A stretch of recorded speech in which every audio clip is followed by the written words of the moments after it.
नमस्कार, विनायक घाय स्टडी या यूट्यूब चॅनलवर आपल्या सर्वांचे सहर्ष स्वागत आहे। विद्यार्थी मित्रांनो, पोलीस भरती मुंबईची परीक्षा अगदी काही दिवसांवर येऊन ठेपलेली आहे आणि त्यासाठीची रिव्हिजन म्हणून आपण तयारी करणार आहोत। तर यासाठी आपण विनायक घाय सरांचं पोलीस कॉन्स्टेबल 40 प्रश्नपत्रिका हे पुस्तक निवडलेलं आहे। हे पुस्तक अतिशय विद्यार्थीप्रिय आहे आणि बेस्ट सेलर पुस्तक म्हणून देखील हे ओळखलं जातं। या पुस्तकाच्या माध्यमातून विविध प्रश्नांची म्हणजेच मराठी असेल, सामान्य अध्ययन असेल, बुद्धिमापन चाचणी, अंकगणित या विषयांची तयारी करणार आहोत। त्याचबरोबर जे प्रश्न आपल्याला या प्रश्नपत्रिकांमध्ये आलेले आहेत तर त्याच्याशी रिलेटेड असणारे प्रश्न कशा प्रकारे येऊ शकतात हे देखील पाहणार आहोत, जेणेकरून ह्या प्रश्नांबरोबरच आणखी इतर प्रश्नांची देखील आपली तयारी होणार आहे। तर आपण प्रश्नांना सुरुवात करूया। पहिला प्रश्न आहे, महाराष्ट्र राज्याचे पोलीस मुख्यालय डॅश डॅश येथे आहे। पर्याय आहेत नागपूर, पुणे, मुंबई, नाशिक आणि याचे योग्य उत्तर आहे मुंबई। महाराष्ट्रातील पहिले पोलीस आयुक्तालय कोणते? पर्याय आहेत मुंबई शहर, ठाणे शहर, नागपूर शहर, पुणे शहर आणि याचे योग्य उत्तर आहे मुंबई शहर। तंबाखूमध्ये असणारा विषारी पदार्थ कोणता? निकोटीन, टॅनिन, सायकोसिन, कायशिन आणि योग्य उत्तर आहे निकोटीन। पुढचा प्रश्न, टोकियो ऑलिम्पिक 2020 स्पर्धेत भारताच्या नीरज चोप्रा याने डॅश डॅश या क्रीडा प्रकारात सुवर्ण पदक पटकाविले। पर्याय आहेत भारोत्तोलन, भालाफेक, कुस्ती, नेमबाजी आणि याचे योग्य उत्तर आहे भालाफेक। नीरज चोप्रा याला ऑलिम्पिक 2020 या स्पर्धेमध्ये भालाफेक या क्रीडा प्रकारांतर्गत सुवर्ण पदक मिळालेलं होतं। तर टोकियो ऑलिम्पिक स्पर्धा किंवा ऑलिम्पिक स्पर्धा ज्या झालेल्या आहेत 2020 मध्ये, तर याच्याशी रिलेटेड आपल्याला प्रश्न परीक्षेमध्ये काय काय विचारले जाऊ शकतात। तर टोकियो येथे झालेल्या ऑलिम्पिक स्पर्धा कितव्या होत्या? तर त्या होत्या 32व्या। त्यानंतर या स्पर्धेमध्ये भारताला किती पदक मिळालेले होते? तर ते भारताला एकूण 7 पदक मिळालेले होते। त्यानंतर आता आणखीन म्हणजे चालू घडामोडी या घटकांतर्गत विचारला जाणारा प्रश्न काय असू शकतो? तर सन 2024 मध्ये 33वी ऑलिम्पिक स्पर्धा कोठे होणार आहे? तर त्याचं उत्तर आहे पॅरिस, फ्रान्स या ठिकाणी आगामी ऑलिम्पिक स्पर्धा होणार आहेत। त्या कधी होणार आहेत? तर 2024 साली होणार आहेत। त्यानंतर सन 2028च्या 34व्या ऑलिम्पिक स्पर्धा कोठे होणार आहेत असा देखील प्रश्न आपल्याला पोलीस भरतीच्या प्रश्नपत्रिकेमध्ये विचारला जाऊ शकतो आणि त्याचं उत्तर आहे लॉस एंजेलिस, अमेरिका या ठिकाणी। म्हणजे अशा प्रकारे आपल्याला या प्रश्नाशी रिलेटेड असलेले चालू घडामोडी या अंतर्गत असे प्रश्न विचारले जाऊ शकतात। त्यानंतर पुढचा प्रश्न आहे, भारताचे सर्वात उत्तरेकडील राज्य किंवा केंद्रशासित प्रदेश? पर्याय आहेत जम्मू आणि काश्मीर, लडाख, उत्तराखंड, अरुणाचल प्रदेश आणि याचं योग्य उत्तर आहे लडाख।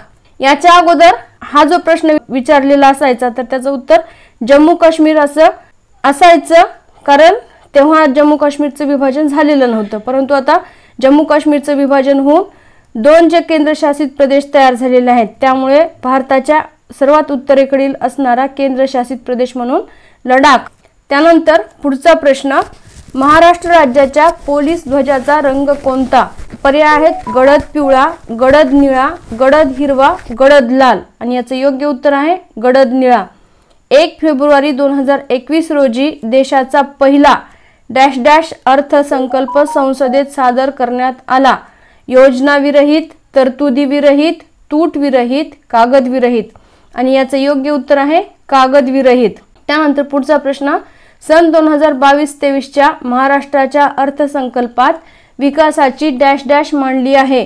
त्रिसूत्री, चतुसूत्री, पंचसूत्री, गतिरेषा आणि महाराष्ट्राच्या 2022-23च्या अर्थसंकल्पात विकासाची पंचसूत्री मांडण्यात आलेली आहे। हा प्रश्न सन 2022-23च्या अर्थसंकल्पावर आधारित होता। तर 2023-24च्या अर्थसंकल्पावर आपल्याला काय प्रश्न विचारला जाऊ शकतो आणि याची संकल्पना काय होती हे आपण पाहूयात।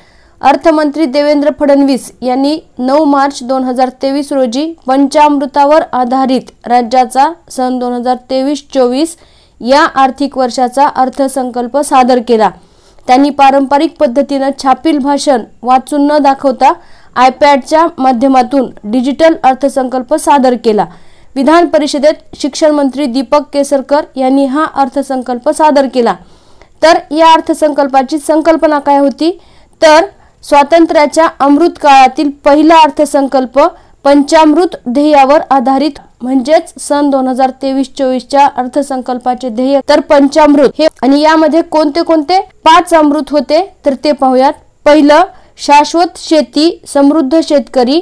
नंबर 2, महिला, आदिवासी, मागासवर्ग, ओबीसींसह सर्व समाज घटकांचा सर्वसमावेशक विकास। त्यानंतर तिसरं जे आहे ते आहे भरीव भांडवली गुंतवणुकीतून पायाभूत सुविधा विकास। चौथं, रोजगार निर्मिती, सक्षम कुशल रोजगारक्षम युवा। आणि 5वं, पर्यावरण पूरक विकास। यामध्ये आपल्याला परीक्षेमध्ये काय काय प्रश्न विचारले जाऊ शकतात ते म्हणजे सन 2023-24चा अर्थसंकल्प कोणी सादर केला, तर अर्थमंत्री देवेंद्र फडणवीस यांनी। कशावर आधारित होता, तर पंचामृतावर आधारित होता, आणि यामध्ये असलेले 5 अमृत कोणते कोणते होते। त्याचबरोबर हा अर्थसंकल्प विधान परिषदेमध्ये कोणी सादर केला, तर हा अर्थसंकल्प विधान परिषदेमध्ये शिक्षण मंत्री दीपक केसरकर यांनी सादर केलेला आहे। असे प्रश्न आपल्याला 2023-24च्या अर्थसंकल्पावर विचारले जाऊ शकतात, त्यामुळे हे पाहणं आपल्याला गरजेचं आहे। त्यानंतर पुढचा प्रश्न, उपग्रह प्रक्षेपक यानाची गती न्यूटनच्या डॅश डॅश नियमावर आधारित असते। तिसऱ्या, पहिल्या, दुसऱ्या, चौथ्या, आणि याचे योग्य उत्तर आहे न्यूटनच्या 3ऱ्या नियमावर उपग्रह प्रक्षेपक यानाची गती अवलंबून असते किंवा आधारित असते।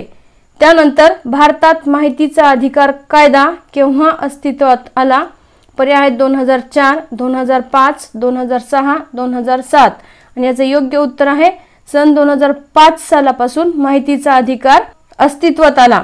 त्यानंतर छत्रपती संभाजी महाराजांची समाधी कोठे आहे, पर्याय आहेत वाडे बोलाई, दौलताबाद, वढू बुद्रुक, राशीन, आणि योग्य उत्तर आहे वढू बुद्रुक। IPC या संज्ञेचे विस्तृत रूप कोणते, Indian Pinal code, Indian police code, Indian protection code, Indian probation code, आणि याचं योग्य उत्तर आहे इंडियन पिनल कोड। त्यालाच भारतीय दंड संहिता असं देखील म्हटलं जातं मराठीमध्ये। त्यानंतर सन 2020चा 52वा दादासाहेब फाळके पुरस्कार डॅश डॅश यांना प्रदान करण्यात आला, पर्याय आहेत धर्मेंद्र, जितेंद्र, अमिताभ बच्चन, आशा पारेख, आणि याचे योग्य उत्तर आहे आशा पारेख। हा 2020चा पुरस्कार आशा पारेख यांना देण्यात आलेला आहे। आणि आपल्याला याच पुरस्काराशी संबंधित असणारा आणखीन एक प्रश्न विचारला जाऊ शकतो की दादासाहेब फाळके पुरस्कार हा पुरस्कार कोणत्या क्षेत्रामध्ये कार्य करणाऱ्या व्यक्तीला दिला जातो, तर चित्रपट सृष्टीमध्ये उल्लेखनीय कार्य करणाऱ्या व्यक्तींना दादासाहेब फाळके पुरस्कार या पुरस्काराने गौरविण्यात येते। आणि 2020चा हा पुरस्कार आहे तो अगदी अलीकडील देण्यात आलेला आहे आशा पारेख यांना। पुढचा प्रश्न, वनमृदा डॅश डॅश रंगाची असते, गडद पिवळ्या, गडद तपकिरी, गडद लाल, गुलाबी, आणि याचं योग्य उत्तर आहे गडद तपकिरी रंगाची वनमृदा असते। त्यानंतर पिनाक हे सैन्य दलाशी संबंधित काय आहे, multi barrel rocket launcher, tank, missile, rifle, आणि पिनाक हे मल्टी बॅरल रॉकेट लॉन्चर आहे। खालीलपैकी कोणत्या ठिकाणी महाराष्ट्र पशु व मत्स्य विज्ञान विद्यापीठ आहे, राहुरी, रत्नागिरी, सिंधुदुर्ग, नागपूर, आणि याचे योग्य उत्तर आहे नागपूर। भारतात पहिले दूरदर्शन केंद्र केव्हा सुरू झाले, 1947, 1950, 1955, 1959, आणि याचे योग्य उत्तर आहे 1959 साली भारतात पहिले दूरदर्शन केंद्र सुरू झालेले आहे। त्यानंतर CPU म्हणजे काय, central processing unit, central professional unit, central preparation unit, central programming unit, आणि CPU याचा लॉंग फॉर्म होतो सेंट्रल प्रोसेसिंग युनिट। त्यानंतर भारतातील पहिला बोलपट कोणता, आणि पर्याय आहेत आलम आरा, राजा हरिश्चंद्र, आवारा, श्यामची आई, आणि याचं योग्य उत्तर आहे आलम आरा। अर्देशीर इराणी यांनी आलम आरा हा पहिला हिंदी बोलपट तयार केला। त्यामुळे त्यांना भारतीय बोलपटाचे जनक असे म्हणतात. म्हणजेच आपल्याला असा देखील प्रश्न विचारला जाऊ शकतो की भारतीय बोलपटाचे जनक कोण, तर अर्देशीर इराणी हे भारतीय बोलपटाचे जनक आहेत, कारण त्यांनी आलम आरा हा पहिला हिंदी बोलपट तयार केलेला आहे आणि 14 मार्च 1931 रोजी मुंबई येथील मॅजेस्टिक चित्रपटगृहात हा प्रदर्शित झाला होता. त्यानंतर पुढचा प्रश्न, महाराष्ट्रातील कोणत्या जिल्ह्याला सर्वाधिक समुद्रकिनारा लाभलेला आहे, आणि याचं योग्य उत्तर आहे रत्नागिरी. याच्याशी रिलेटेड असलेला प्रश्न आपल्याला काय विचारला जाऊ शकतो परीक्षेमध्ये, तर महाराष्ट्रामध्ये एकूण किती जिल्ह्यांना समुद्रकिनारा लाभलेला आहे, तर ते एकूण 7. तर ते कोणते कोणते आहेत, मुंबई शहर, त्यानंतर मुंबई उपनगर, पालघर, त्यानंतर ठाणे जिल्हा, रायगड, रत्नागिरी, सिंधुदुर्ग या अशा एकूण 7 जिल्ह्यांना महाराष्ट्रातील समुद्रकिनारा लाभलेला आहे आणि एकूण 720 किलोमीटर लांबीचा समुद्रकिनारा महाराष्ट्र राज्याला लाभलेला आहे. त्यानंतर पुढचा प्रश्न, शीख धर्मीयांचे 9वे गुरु कोण होते? पर्याय आहेत गुरु गोविंद सिंहजी, गुरु नानक देवजी, गुरु तेग बहादूरजी, गुरु अर्जुन देवजी, आणि याचं उत्तर आहे गुरु तेग बहादूरजी. तर गुरु नानक यांनी शीख धर्माची स्थापना केलेली होती आणि शीख धर्मीयांची गुरु परंपरा पुढील प्रमाणे आहे. तर त्याच्यामध्ये गुरु नानक हे शीख धर्मीयांचे पहिले धर्मगुरू होते. त्यानंतर गुरु अंगद, गुरु अमरदास, गुरु रामदास, गुरु अर्जुन, गुरु हरगोविंद, गुरु हरिराय, गुरु हरिकिशन, गुरु तेग बहादूर हे 9वे धर्मगुरू होते आणि गुरु गोविंद सिंह हे शीख धर्मीयांचे 10वे गुरु होते. त्यानंतर पुढचा प्रश्न, अकबराच्या शासनकाळात अहमदनगरचे शासक कोण होते? तर पर्याय आहेत निजाम बू हनोला मुल्क, निजाम सलाबत खां, निजाम बहादूर, चांद बिबी, आणि याचं योग्य उत्तर आहे चांद बिबी. पुढचा प्रश्न, राज्य गुन्हे अन्वेषण विभागाचे म्हणजेच CIDचे मुख्यालय कोठे आहे? पर्याय आहेत मुंबई, पुणे, नागपूर, आणि याचं योग्य उत्तर आहे पुणे. त्यानंतर प्रसिद्ध दलाल स्ट्रीट कोणत्या शहरात आहे? दिल्ली, ठाणे, कोलकाता, मुंबई, आणि याचं योग्य उत्तर आहे मुंबई. त्यानंतर पृथ्वीवर दिवस व रात्र घडून येण्यासाठी खालीलपैकी कोणता घटक कारणीभूत असतो? पृथ्वीची परिचलन गती, पृथ्वीची परिवहन गती, पृथ्वीची परिवलन गती, सूर्याची परिभ्रमण गती, आणि याचं योग्य उत्तर आहे पृथ्वीची परिवलन गती. म्हणजेच पृथ्वी स्वतःभोवती फिरते, याला पृथ्वीचे परिवलन असे म्हणतात. तर दिवस आणि रात्र घडून येण्यासाठी पृथ्वीचे परिवलन हा घटक कारणीभूत ठरतो. तर आपल्याला परिवलन आणि परिभ्रमण ही सुद्धा एक भूगोलामध्ये संज्ञा आहे.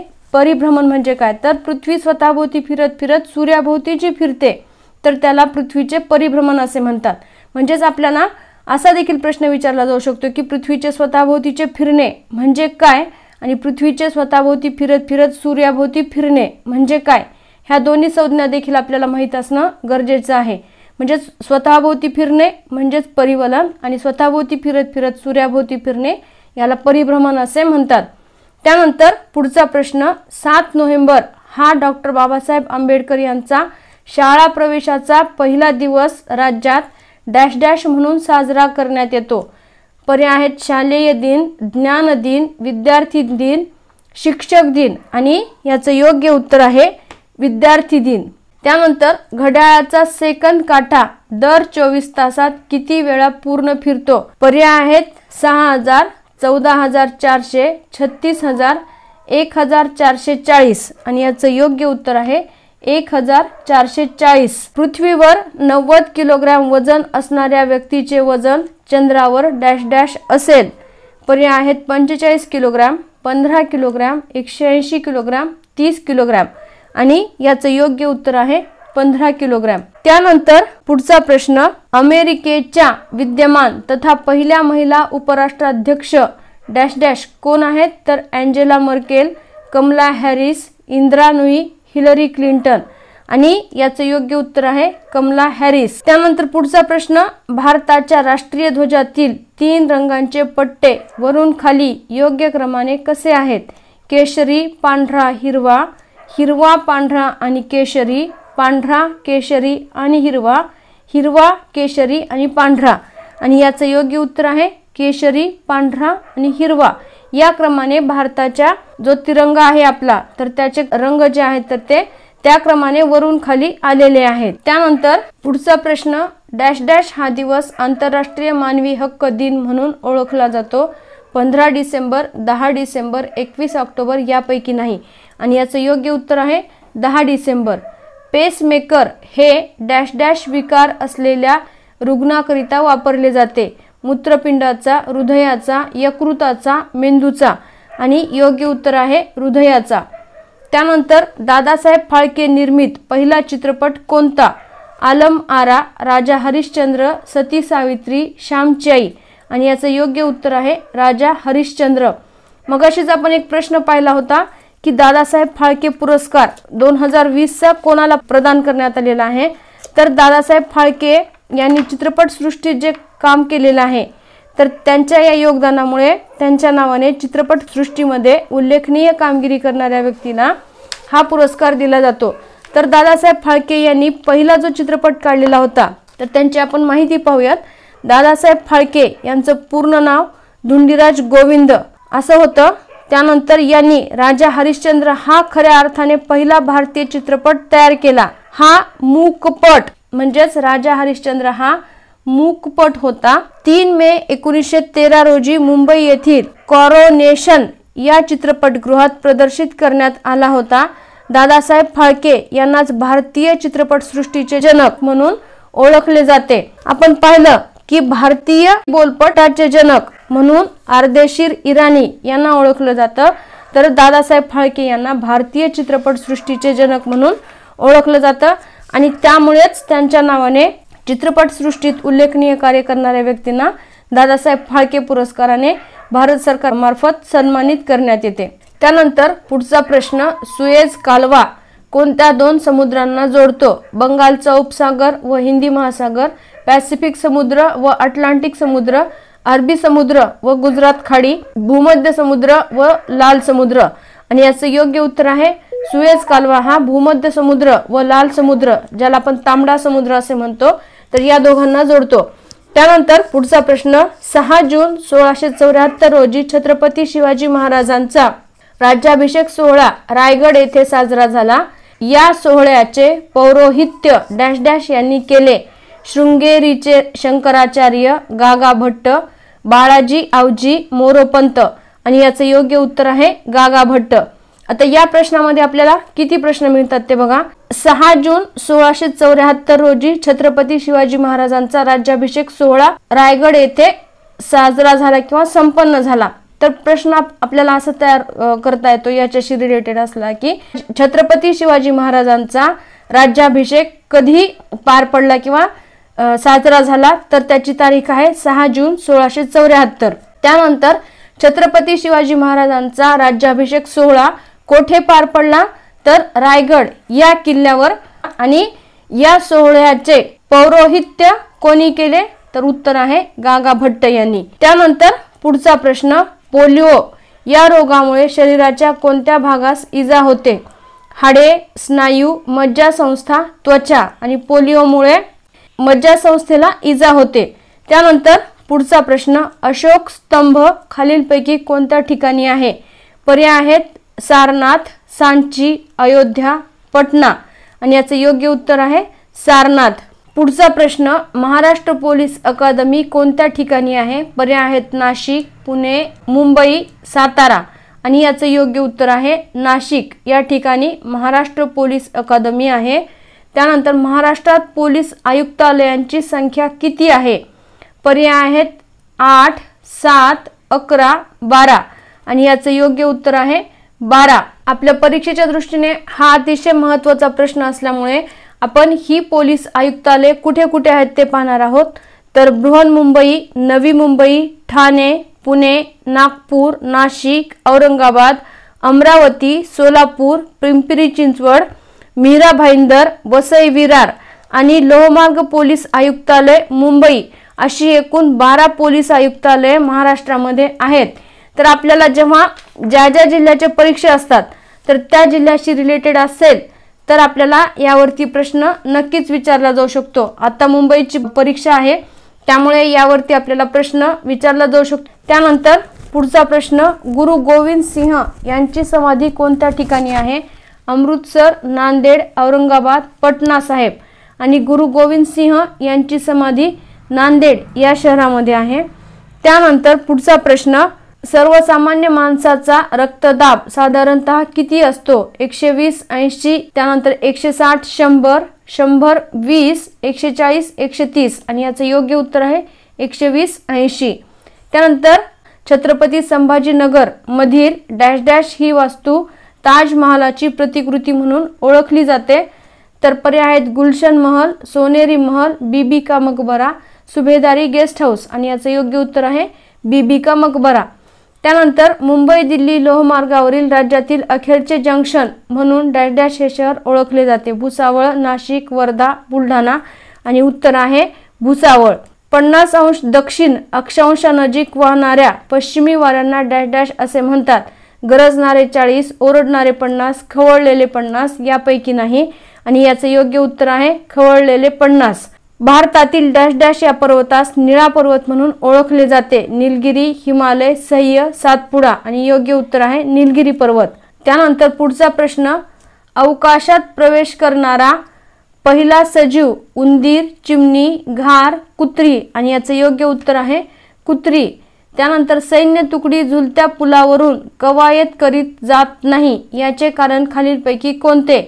हलताना कवायत करता येत नाही, पुलाशी सहज स्पंदन होऊ नये, पुलाच्या तारा निसटू शकतात यापैकी नाही आणि याचे योग्य उत्तर आहे पुलाशी सहज स्पंदन होऊ नये। त्यानंतर गौतम बुद्ध यांचा जन्म कोठे झाला? सारनाथ, लुंबिनी, कुशीनगर, गया आणि याचं योग्य उत्तर आहे लुंबिनी या ठिकाणी गौतम बुद्धांचा जन्म झालेला आहे। त्यानंतर पुढचा प्रश्न, भारताच्या मध्यातून डॅश डॅश गेले आहे? मकर वृत्त, कर्कवृत्त, विषुववृत्त, रेखावृत्त आणि याचं योग्य उत्तर आहे कर्कवृत्त। 23.5 अंश उत्तर अक्षवृत्तावर जे वृत्त आहे तर त्याला कर्कवृत्त असे म्हणतात आणि ते भारताच्या मध्यातून गेलेले आहे।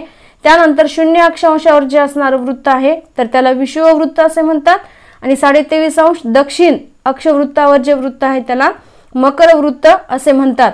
म्हणजे आपल्याला हे 3 महत्त्वाचे वृत्त माहित असणं गरजेचं आहे। त्यानंतर खालीलपैकी कशाचे उदाहरण म्हणून आपणास दगडफुलाचा निर्देश करता येईल?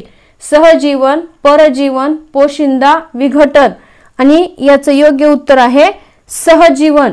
भारतीय प्रमाणवेळ कोणत्या शहरातील 82.5 अंश पूर्व या रेखांशाच्या स्थानिक वेळेवरून निश्चित करण्यात आली आहे? भोपाळ, नागपूर, मिर्झापूर, प्रयागराज, दिल्ली आणि याचं योग्य उत्तर आहे मिर्झापूर, प्रयागराज। प्रयागराज या शहराच्या जवळ मिर्झापूर नावाचं जे शहर आहे तर त्या ठिकाणाहून 82.5 अंश पूर्व रेखावृत्त जाते आणि त्यावरूनच भारताची प्रमाणवेळ निश्चित करण्यात आलेली आहे।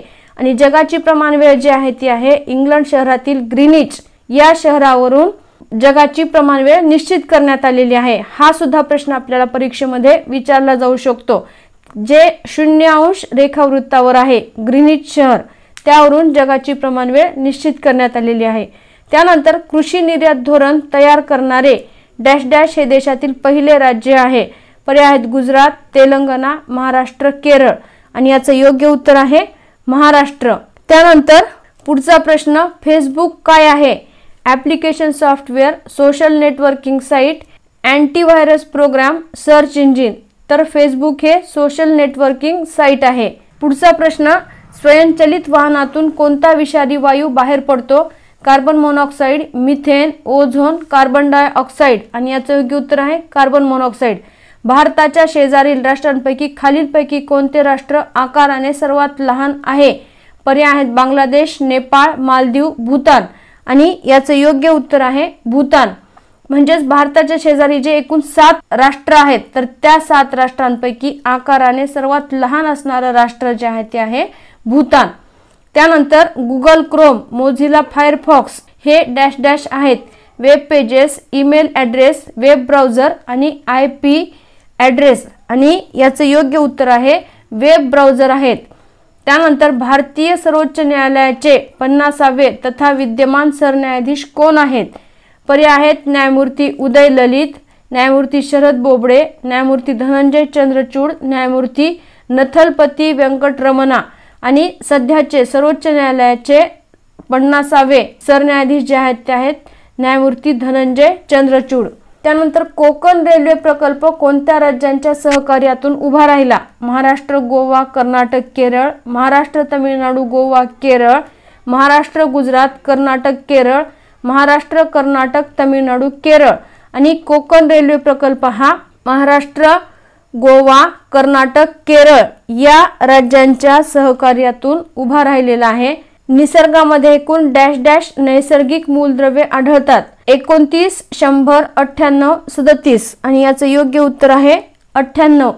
त्यानंतर भारतात चलन नीती कोणाकडून ठरविली जाते? केंद्र सरकार, CSO, NITI Aayog, reserve bank of India. तर चलन नीती ठरवण्याचं काम RBI म्हणजेच रिझर्व्ह बँक ऑफ इंडिया करत असते। रिझर्व्ह बँक भारतातील बँकांची बँक म्हणून ओळखली जाते। त्यानंतर पिसवा खालीलपैकी कशाचे उदाहरण आहे? सहजीवी, परजीवी, विघटक, उत्पादक। तर पिसवा जे आहे ते परजीवीचं उदाहरण आहे। त्यानंतर पुढचा प्रश्न, नेत्रभिंगामुळे तयार झालेली प्रतिमा डोळ्याच्या डॅश डॅश या भागावर उमटते? बाहुली, दृष्टिपटल, नेत्रभिंग, अंधबिंदू। आणि याचं योग्य उत्तर आहे दृष्टिपटल। खालीलपैकी कोणत्या जिल्ह्यात शनी मांडळ तलाव आहे? नंदुरबार, धुळे, जळगाव, नाशिक। आणि याचं योग्य उत्तर आहे नंदुरबार। सन 2022च्या पद्म पुरस्कारांतर्गत महाराष्ट्रातील डॅश डॅश यांना कला क्षेत्रासाठी पद्मश्री पुरस्कार देण्यात आला? परशुराम गंगावणे, नामदेव कांबळे, जसवंती पोपट, सुलोचना चव्हाण। आणि सुलोचना चव्हाण यांना सन 2022 साली कला या क्षेत्रासाठी पद्मश्री पुरस्कार देऊन सन्मानित करण्यात आलेला आहे। सन 2023 सालचे पद्म पुरस्कार सुद्धा जाहीर झालेले आहेत आणि त्यामध्ये देखील आपल्या महाराष्ट्रातील जे व्यक्ती आहेत त्यांना मिळालेले पुरस्कार आणि त्यांची नावं आणि त्यांचं क्षेत्र आपल्याला पाहणं गरजेचं आहे। त्यानंतर पुढचा प्रश्न आहे, कोरडवाहू शेतीमध्ये कोणत्या झाडाचा उपयोग जैविक बांध म्हणून करतात? सुबाबूळ, अंजन, लिंब यापैकी नाही आणि योग्य उत्तर आहे सुबाबूळ। सावळ्याचा रंग तुझा, पावसाळी नभापरी, अलंकार ओळखा, उपमा, उत्प्रेक्षा, रूपक, दृष्टांत। आणि याचं योग्य उत्तर आहे उपमा।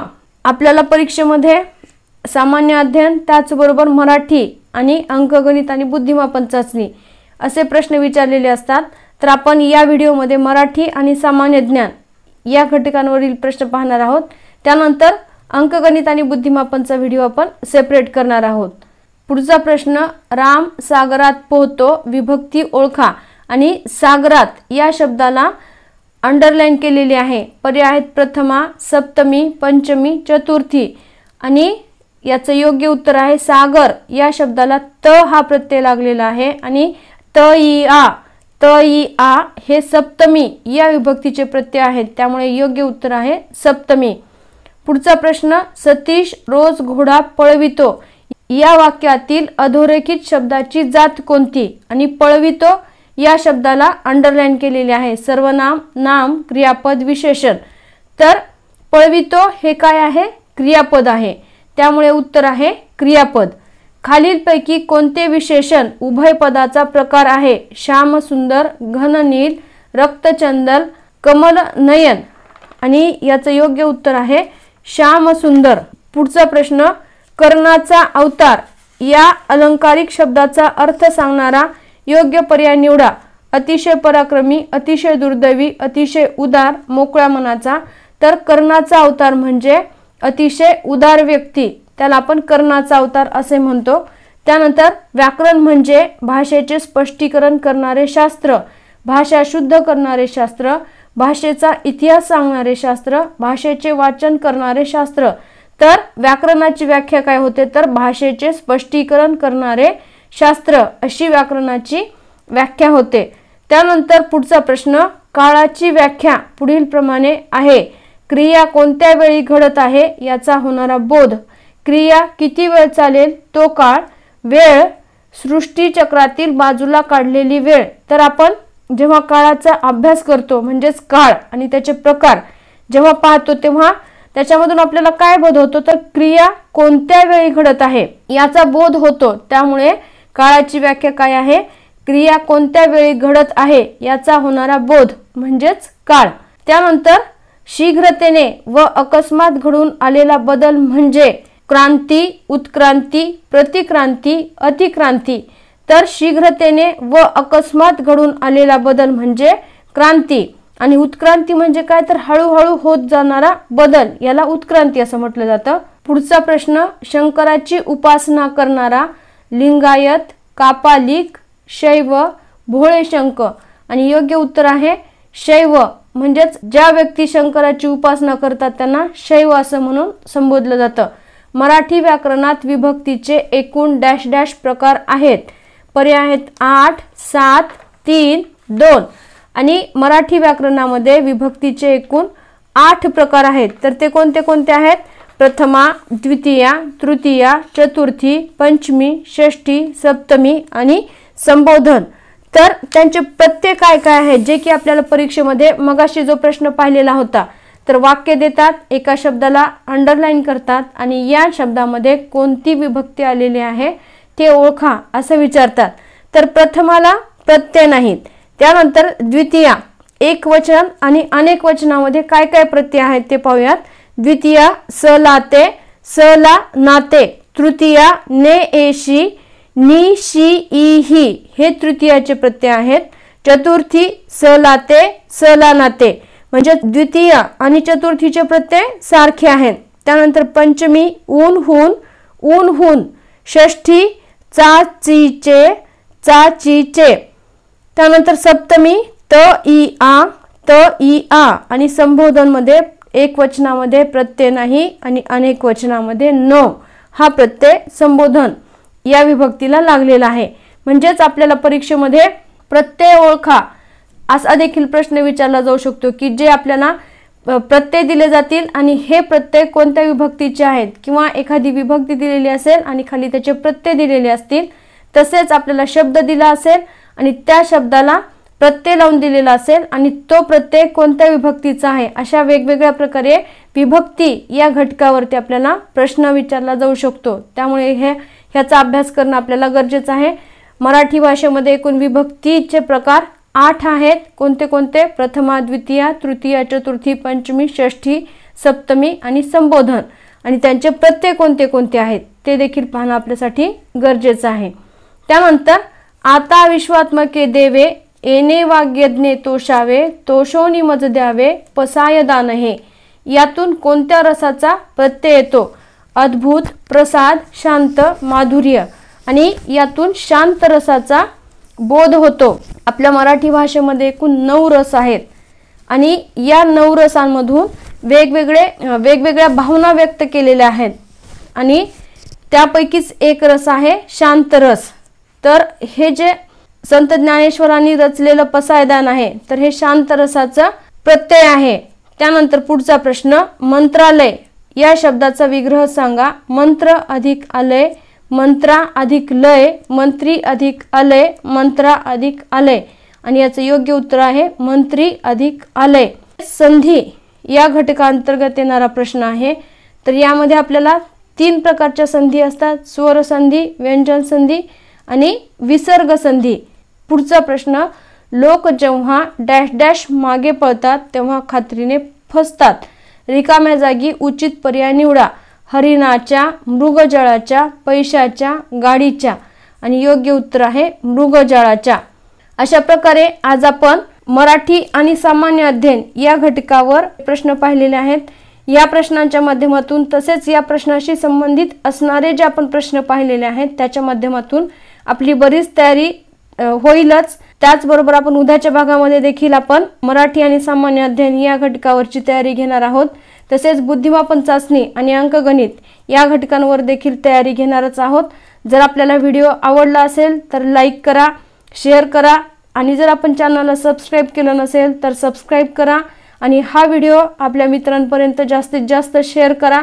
आणि जर आपल्या काही सूचना असतील, पोलीस भरती संदर्भात असतील किंवा इतर स्पर्धा परीक्षांच्या संदर्भात, तर त्या मला कमेंट बॉक्समध्ये नक्की कळवा। धन्यवाद।